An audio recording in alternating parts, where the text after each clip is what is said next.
L'air pur, l'eau pure et une terre saine. De ces trois choses, nous n'en plus une seule. Voilà. Et on se vante de la civilisation et du progrès.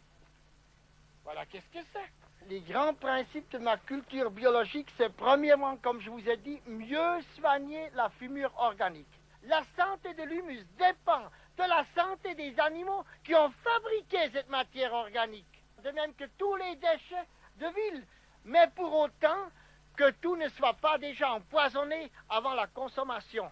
On sait qu'est-ce que c'est que les citrons, qu'est-ce que c'est que les oranges. Enfin, une grande partie d'aliments que nous consommons ont déjà été trafiqués avant de les manger, on le sait très bien.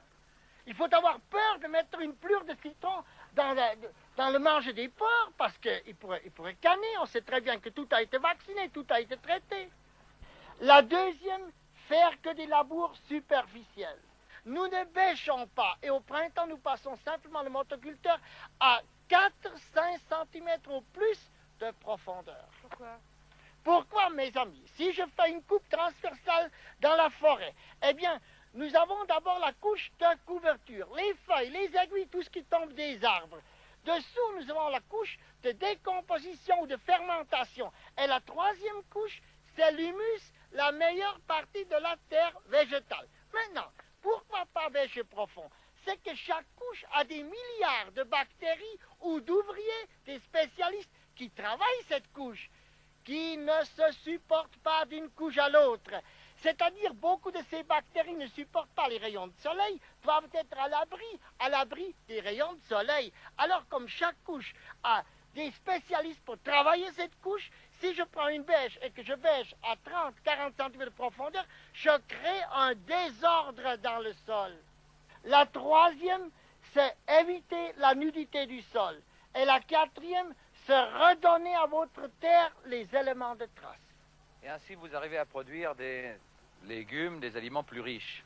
Ah, c'est-à-dire plus riches en sels minéraux. Vous savez qu'aujourd'hui, que les citadins d'Europe souffrent plus ou moins 5 fois de pas assez de magnésium. Pourquoi? Nos terres sont appauvries en magnésium.